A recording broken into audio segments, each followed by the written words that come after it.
ஸ்கைல பார்க்குற எல்லா நட்சத்திரமும் ஜஸ்ட் நட்சத்திரங்கள் மட்டும் கிடையாது.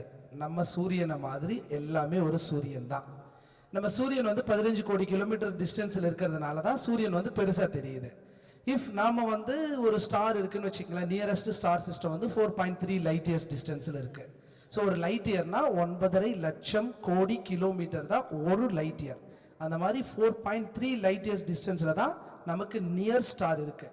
ஸோ நம்ம அந்த ஸ்டாருக்கு பக்கமாக போனால் நம்ம சன்னும் வந்துட்டு லுக் லைக் அ ஸ்டார் தான், சின்ன ஸ்டார் மாதிரி தான் தெரியும். ஸோ இப்போ டிஸ்டன்ஸ் தான் வந்துட்டு அந்த நம்ம பார்க்கக்கூடிய ஆப்ஜெக்ட் வந்துட்டு எவ்வளோ பெருசு எவ்வளோ சின்னதுன்றதை பொறுத்து இருக்கு. மூன் வந்து நமக்கு பெருசாக தெரியுதுன்னா காரணம் மூன் வந்து நம்ம பூமியிலிருந்து 3,84,000 கிலோமீட்டர் டிஸ்டன்ஸில் தான் இருக்கு.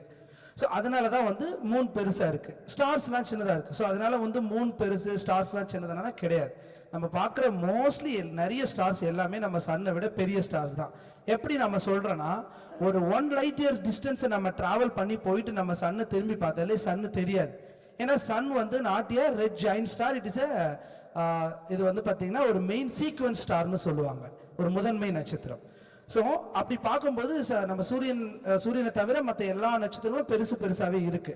ஸோ இப்படி நிறைய நட்சத்திரங்களை வந்து ரிசர்ச் பண்ணிட்டு இருக்காங்க. இது வரைக்கும் ஒரு 5,000 கிரகங்களை வந்து கண்டுபிடிச்சிருக்காங்க. நம்ம சோலார் சிஸ்டம்ல 8 கிரகங்கள் இருக்கு. 9 இருந்துச்சு, 2006 வந்துட்டு ப்ளூட்டோவை ரிமூவ் பண்ணிட்டாங்க. ஸோ அதை தாண்டி வந்து மற்ற ஸ்டார் சிஸ்டம்ல பிளானட்ஸை வந்து டிஸ்கவரி பண்ணும்பொழுது ஒரே ஒரு பிளானட்ல கூட மரங்களோ செடிகளோ தண்ணியோ எதுவுமே கிடையாது. ஸோ மனிதன் வாழக்கூடிய தகுதியில் எந்த ஒரு கிரகமும் கிடையாது. ஏன் அவ்வளோ தூரம் போய் பார்க்கணும்? நம்ம சோலார் சிஸ்டம்லேயே இருக்கான்னு கேட்டிங்கன்னா கண்டிப்பாக கிடையாது. ஸோ மார்ஸ் வந்து கிட்டத்தட்ட இருந்தாலுமே அங்கே வந்துட்டு மனிதனால சர்வைவ் பண்ண முடியாது. ஈவன் ஒரு சின்ன ஒரு மைக்ரோசெல் இருக்கக்கூடிய ஒரு சின்ன உயிரினம் கூட அங்கே சர்வைவ் பண்ண முடியாது. பிகாஸ் அந்த இடத்துல வந்து சூழ்நிலை நமக்கு ஏற்றது போல கிடையாது. ஸோ அப்படி தேடும்போது இது வரைக்கும் 5,500 கிரகங்களை கண்டுபிடிச்சிருக்காங்க. அதில் ஒன்றுத்துல கூட பார்த்தீங்கன்னா மரங்களோ செடிகளோ தண்ணி எதுவுமே கிடையாது. ஸோ அப்படி இருக்கும்போது நம்ம பூமியில் இது அமைஞ்சு இருக்கு. ஆனால் நம்ம என்ன பண்ணுறோம், இன்னைக்கு factory, iPhone factory, Android, so இது மாதிரி நிறைய ஃபேக்ட்ரிஸ் வந்து, நானும் தான் ஆண்ட்ராய்டு யூஸ் பண்ணுறேன், ஸோ நானும் தான் ஒரு குற்றவாளி. ஸோ அப்படி இருக்கும்போது பார்த்தீங்கன்னா நிறைய வந்து நீ இப்போ இருக்கக்கூடிய விவசாயமும் சரி மரங்கள் எல்லாமே நம்ம அழிச்சிட்டு இருக்கோம். ஸோ இயற்கையை வந்து நம்ம அடியோட தொடச்சி எரிஞ்சுட்டா நம்ம பூமி வந்து கண்டிப்பாக இருக்க போகிறது கிடையாது. அதனால தான் ஸ்டீபன் ஹாக்கின்ஸ் கேள்விப்பட்டிருப்பீங்க. அவர் என்ன சொன்னார், இன்னும் 100 வருஷத்துக்குள்ளே இன்னொரு கிரகத்தை கண்டுபிடிச்சிருங்க, அப்படி கண்டுபிடிக்கலன்னா மனித இனம் கூண்டோடு அழிஞ்சு போயிடும் அப்படின்னு சொல்லியிருந்தாங்க. அதனால தான் நிறைய கிரகங்கள் தேடுறாங்க. ஸோ தேடி கண்டுபிடிக்கும் போது பார்த்தீங்கன்னா முதல்ல அதுக்கு வந்து ஒரு முக்கிய காரணம், ஒரு கிரகம் வந்து எப்படி கண்டுபிடிக்கிறாங்க, யாருக்காச்சும் ஐடியா இருக்கா? மேபி பிசிக்ஸ் ஸ்டூடெண்ட்ஸ் வந்து கண்டிப்பாக சொல்லுவீங்க. ஒரு பிளானட் வந்து எப்படி டிஸ்கவரிஸ் பண்றாங்க, எதை வச்சு பண்றாங்க? ஓகே, இங்க டெலஸ்கோப் இருக்கிறதுனால மோஸ்ட்லி 90% டெலஸ்கோப்னு சொல்லுவீங்க. பட் எஸ், டெலஸ்கோப் தான். இந்த டெலஸ்கோப்பால பண்ண முடியுமா? முடியாது. அப்ப ஃபர்ஸ்ட் இதனோட தொடக்கம் வந்து எங்க தொடங்கி இருக்குன்னா 1610ஆம் ஆண்டு. யோசிச்சு பாருங்க, கிட்டத்தட்ட 400 வருஷத்துக்கு முன்னாடி கலீலியோ கலீலி கேள்விப்பட்டிருக்கீங்களா? இட்டலி. ஸோ அவர் வந்து பாத்தீங்கன்னா 1610ல வந்துட்டு சோலார் சிஸ்டம் வந்துட்டு, சோலார் சிஸ்டமோட சென்டர், இந்த யூனிவர்ஸோட சென்டர் வந்து எர்த்து. அந்த எர்த்தை தான் இந்த யூனிவர்ஸ்ல இருக்கக்கூடிய எல்லா ஆப்ஜெக்டும் ஆர்பிட் பண்ணிட்டு இருக்கு. ஈவன் சன்னும் வந்து எர்த்தை ஆர்பிட் பண்ணிட்டு இருக்குன்னு சொல்றாங்க. ஆனா அது தவறுன்னு சொல்லிட்டு நிக்கோலஸ் கோப்பர்னிக்கஸ் வந்து சொல்றாங்க, சோலார் சிஸ்டம் இந்த யூனிவர்ஸே சென்டர் வந்து எர்த் கிடையாது, சன்னு சொல்றாரு. அவர் ஆல்மோஸ்ட் கரெக்டா சொன்னார். பட் ஆனா சன் வந்து சென்டர் கிடையாது. அதையும் தாண்டி இந்த சென்டர் சோலார் யூனிவர்ஸோடைய பவுண்டரியே கண்டுபிடிக்கல இன்னும். அப்படி இருக்கும்போது யூனிவர்ஸோட சென்டர் எதுன்னு நம்ம சொல்ல முடியாது இல்லையா? ஸோ அந்த மாதிரி டிஸ்கவரிஸ் பண்ணும்போது கலீலியோ கலீலி சொல்றாரு, இல்ல சோலார் சிஸ்டமோட சென்டர் வந்து பூமியும் கிடையாது, இந்த ஹோல் யூனிவர்ஸோட சென்டர் வந்து சன்னும் கிடையாது.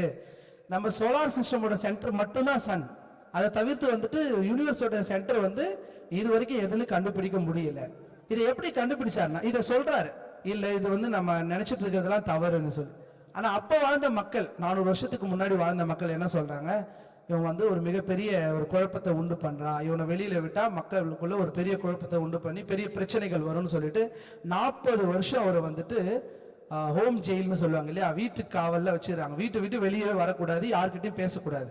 ஆனா இவர் சும்மா இல்லை. அப்ப என்ன பண்ணனா, ஹான்ஸ் லிஃபர்ஷி அப்படின்னு சொல்லிட்டு ஒரு ஆப்டிக் தயார் பண்ற, கண்ணாடி தயார் பண்ற ஒரு விஞ்ஞானி என்ன பண்றாங்க, 2 லென்ஸை வச்சு பார்க்குறாங்க. ரொம்ப தூரத்தில் 2 குழந்தைங்க விளையாடிட்டு இருக்கிறது க்ளோஸ் அப்பாக தெரியுது.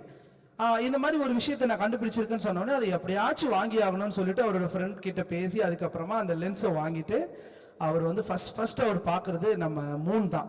நம்ம எர்த் மூன் வந்து பார்க்குறாரு. மூன் பார்த்து அதுக்கு முன்னாடி வரைக்கும் மூன் வந்து பார்க்கறதுக்கு ஒரு ரவுண்ட் ஷேப்ல அப்படி இருக்கிற மாதிரி தெரிஞ்சுது. பட் ஆனால் அதில் பார்த்தா நிறைய பள்ளங்கள் இருக்கு. ஸோ இது ஏன் அந்த பள்ளங்கள்லாம் உருவாயிருக்குன்னா மீட்டியார் இம்பாக்ட்னு சொல்லுவாங்க. ஒரு விண்கல் விண்வெளியிலிருந்து வந்து பூமிக்குள்ள நுழையும் பொழுது அது ஃப்ரிக்ஷன் உராய்வு விசை காரணமா என்ன ஆகும்னா அது எரிஞ்சு போயிடுது. ஆனா நம்ம நிலால வந்து அப்படி நடக்கிறது இல்லை. பிகாஸ் நம்ம எர்த்துக்கு வந்து அட்மாஸ்பியர் இருக்கு, அங்க அட்மாஸ்பியர் கிடையாது. ஸோ வளிமண்டலம் இல்லாததுனால டைரக்ட் ஹிட்டிங் அங்க நடக்குது, இங்க வந்து டைரக்ட் ஹிட்டிங் நடக்கல. ஏன்னா வரும்போதே எரிஞ்சிடுது. அதனாலதான் நட்சத்திரம் எரிஞ்சு விழுது அப்படின்னு நம்ம பூமிக்குள்ள சொல்றோம். ஸோ அதை பார்க்குறாங்க, ஆச்சரியப்படுறாரு. உடனே அவர் ஒரு டெலிஸ்கோப்பை உருவாக்கி அந்த டெலிஸ்கோப் வழியா ஸ்டார்ஸ்லாம் பார்த்துட்டு வர்றாரு. அப்போ ஒரு பர்டிகுலர் ஆப்ஜெக்ட் மட்டும் அவருக்கு ஆச்சரியத்தை கொடுக்குது. ஏன்னா அந்த பர்டிகுலர் ஆப்ஜெக்டை சுற்றி 4 இன்னும் சின்ன சின்ன ஆப்ஜெக்ட்ஸ் வந்து தெரியுது. அது என்னன்னு அவர் பார்க்கும்போது ஃபர்ஸ்ட் அவருக்கு தெரியல. அப்புறம் இன்னொரு பிளானட் இன்னொரு ஸ்டாருக்கு மூவ் பண்றாரு. அந்த ஸ்டார் மற்ற ஸ்டார்ஸை விட வித்தியாசமா இருக்கு. அவர் என்ன நினைச்சுக்கிறார், ஓகே ஒருவேளை இது வந்து அதனோட துணை கிரகம், நம்ம பூமிக்கு எப்படி ஒரு துணை கிரகம் இருக்கும் அது மாதிரி அதுக்கு ஒரு துணை கிரகம், 2 துணை கிரகமா இருக்கும்னு பாக்குறாங்க. ஆனா பார்த்தா அதுக்கு வந்து அது துணை கிரகமே கிடையாது. ஸோ அது வந்து அதனுடைய ரிங் சிஸ்டம் பிளானட் சாட்டர்ன்னு கண்டுபிடிக்கிறார். பாருங்க, ஒரு ஜெயில இருந்து 400 வருஷத்துக்கு முன்னாடி ஒரு டெலிஸ்கோப்பை உருவாக்கி அவர் வந்துட்டு இந்த மாதிரி ஸ்பேஸ் ஆப்ஜெக்ட்ஸ் எல்லாம் கண்டுபிடிக்கிறாங்க. ஸோ அதுல இருந்து ஒரு மிகப்பெரிய புரட்சி வந்து உண்டாகுது. அந்த புரட்சியில பாத்தீங்கன்னா டெலிஸ்கோப்ஸ் வந்து படிப்படியா மிகப்பெரிய அளவுல வந்து டெக்னாலஜி வளர்ந்துருச்சு. ஒரு மேனுவல் டெலிஸ்கோப்பை நாம தான் நிலா இங்க இருக்கா மூவ் பண்ணி கொண்டு வரணும். ஆனா இப்ப ஆட்டோமேட்டிக்ல என்ன பண்ணிட்டாங்க, இங்க பாருங்க, எனக்கு வந்து பிளானட் யுரேனஸ் வந்து பார்க்கணுமா, நான் இங்க ஜஸ்ட் என்டர் பண்ணா போதும் ஆட்டோமேட்டிக்கா அதுவே தேடி கண்டுபிடிக்கும் இங்க தான் அந்த பிளானட் இருக்கும் அப்படின்னு சொல்லிட்டு. ஆனா அப்போ அப்படி கிடையாது. இப்போ இது வந்து ஜிபிஎஸ் டெக்னாலஜில இது வந்து ஒர்க் ஆகுது. ஸோ எந்த ஆப்ஜெக்ட் எங்க இருக்குன்னு சொல்லிட்டு அந்த சிஸ்டமுக்கு தெரியும், டைரக்டா அதை தேடி கண்டுபிடிச்சிடும். ஸோ அப்போ நம்ம கண்டினியூவா அதை டிஸ்கவரி பண்ண முடியும். இப்போ ப்ரோஸ்லாம் பார்த்துருந்தாங்க, சன் ஸ்பாட் பார்த்துருந்தீங்க. 15 கோடி கிலோமீட்டர் தூரத்தில் இருக்கக்கூடிய அந்த சன் வந்து யுரேனஸ் இங்க இருக்கு அதுக்கு தெரிஞ்சிருச்சு. ஓகே, 15 கோடி கிலோமீட்டர் தூரத்தில் இருக்க அந்த சன்ல இருக்கக்கூடிய ஒரு ஸ்பாட், அது வந்து சன் ஸ்பாட்னு சொல்லுவாங்க. அது வந்து கூலர் ரீஜியன் சொல்லுவாங்க. சன் வந்து 5500 கெல்வின். ஆனா அந்த கூலர் ரீஜியன் வந்து பாத்தீங்கன்னா டெம்பரேச்சர் வந்து டிராப் டவுன் ஆகுது. அது என்னன்னா அந்த இடத்துல வந்து டெம்பரேச்சர் கம்மியா இருக்கு, அங்க ஒரு பிளாக் ஸ்பாட் உருவாகுது. மேக்னெட்டிக் ஃபீல்டோட இன்டராக்ஷனால அந்த பிளாக் ஸ்பாட் உருவாகுது. சன்னை வந்து நம்ம டைரக்டா பார்க்கலாமா? ஏன் பார்க்க கூடாது, ஏன் பார்க்க முடியல? பிகாஸ் அது கிளிட்டரிங் பவர் வந்து அதிகம், சரிங்களா? ஸோ அதனால நம்ம டைரக்டா பார்க்கும்போது நம்ம ரெட்டினா வந்துட்டு கண்டிப்பா ஒரு சம் பெயின் வந்துட்டு ரிசீவ் பண்ணும். நீங்க கண்டினியூவா பார்த்துட்டே இருந்தீங்கன்னா ஷார்ட் டைம் பிளைண்ட்னஸ் வந்துட்டு உங்களுக்குள்ள வந்துடும். டெலிஸ்கோப் வழியா சன் பார்க்கலாமா? பார்க்கலாம். ஆனா டெலிஸ்கோப் வழியா பாத்தீங்கன்னா இதுனா ஷார்ட் டைம் வந்து கொஞ்ச நேரம் கண் தெரியாம போகும். டெலிஸ்கோப் வழியா பாத்தீங்கன்னா முழு நேரம் குருடா போயிடும், கண்கள் எரிஞ்சு போயிடும். என்ன காரணம்னா இந்த லென்ஸ் வந்து என்ன பண்ணுதுன்னா அந்த டெம்பரேச்சர் அதிகமா ஹீட் ரிசீவ் பண்ணி நம்ம கண்களுக்கு டைரக்டா ஃபோக்கஸ் பண்ணும்போது என்ன ஆகும்னா நம்ம கண்ணோட ரெட்டினா வந்து அப்படியே ஃபியூஸ் ஆகும், ஒரு மாதிரி எரிஞ்சு போயிடும். அந்த மாதிரி ஒரு கேர்ள் வந்து கண்களே குருடா போயிடுச்சு ஒரு கண்ணு. ஸோ அப்ப நாங்க என்ன பண்றோம்னா இந்த இடத்துல வந்துட்டு இது இருக்கு இல்லையா, ஃபில்டர். இது வந்து யூவி ஃபில்டர், அல்ட்ரா வயலட் ஃபில்டர்னு சொல்லுவோம். சன்னோட லைட் 95% வந்து இது ரெடியூஸ் பண்ணி 5% மட்டும்தான் இந்த டியூபுக்குள்ள அனுப்புது. ஸோ அந்த டியூபுக்குள்ள போற லைட் ரிஃப்ளெக்ட் ஆகி நம்ம வந்து டைரக்டா பார்க்குறோம். ஸோ இந்த டெலிஸ்கோப்ஸ் வந்துட்டு பிளானட்டை பார்க்கறதுக்கு இன்னொரு டெலிஸ்கோப் கொண்டு வந்திருக்கேன். ஜூபிட்டர் பார்த்தீங்கன்னா அது பார்க்க வெறும் கண்ணால பார்க்கறதுக்கு ஒரு குட்டி ஸ்டார் மாதிரி தான் இருக்கும். ஆனா டெலிஸ்கோப்ல பார்த்தீங்கன்னா அந்த பிளானட்டை ஒரு சின்ன பால் மாதிரி இருக்கும். அந்த அட்மாஸ்பியரிக் பேண்ட் தெரியும். நம்ம பூமிக்கு எப்படி ஒரு நிலா இருக்கோ, வியாழன் கிரகத்துக்கு பார்த்தீங்கன்னா 79 நிலாக்கள் இருக்கு. ஒருவேளை நம்ம பிளானட்ஸ் ஜூபிட்டர்ல வந்து இருக்கும்னு வச்சுக்கங்களேன், நீங்க பாக்குற இடம்லாம் நிலாவா தான் இருக்கும், அவ்வளோ நிலாக்கள் இருக்கு. இதை விட பெரிய அதிக நிலா வேற ஏதாவது பிளானட் இருக்கான்னு கண்டுபிடிச்சாங்கன்னா கண்டுபிடிச்சிருக்காங்க. சாட்டர்ன் வந்து 142 மூன்ஸ் வந்து அதுக்கு இருக்கிறதா கண்டுபிடிக்கிறாங்க. இந்த மாதிரி நம்ம சோலார் சிஸ்டமை தாண்டி போக போக நிறைய பிளானட்ஸ் இருக்கு, நிறைய நெபுலாஸ் இருக்கு, கேலக்சிஸ் இருக்கு.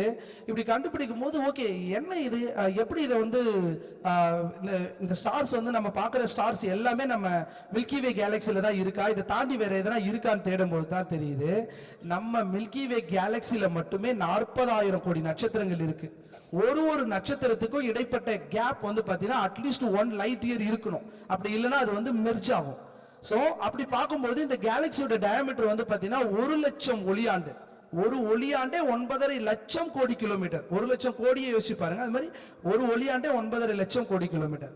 அது போல 1,00,000 ஒளியாண்டு டயாமீட்டர் இருக்கக்கூடிய ஒரு மிகப்பெரிய பால்வெளி அண்டம் மில்கி வே கேலக்சின்னு சொல்றேன் இல்லையா, அந்த கேலக்சில ஒரு சிங்கிள் ஸ்டார் தான் நம்ம சன்.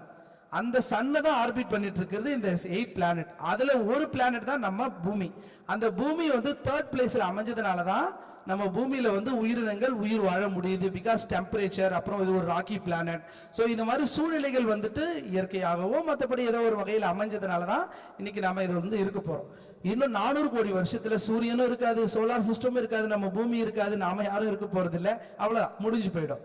ஸோ இதுக்கப்புறம் வேற ஏலியன்ஸ் எல்லாம் இருப்பாங்களான்னு கேட்டீங்கன்னா மேபி இருக்கலாம். ஏன்னா நம்ம இது வரைக்கும் கண்டுபிடிச்சது 5000 கிரகங்கள் தான். ஸோ அப்படி இருக்கும்போது இன்னைக்கு வந்து நான் உங்களுக்கு planet Saturn, Jupiter, Orion nebula, earth, moon பாருங்க.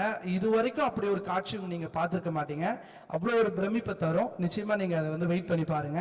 ஸோ அதனால நம்ம இயற்கையில கிடைச்ச இந்த ஒரு மிக அற்புதமான இயற்கையை நாம கண்டிப்பா சேஃபா பார்த்துக்கணும்.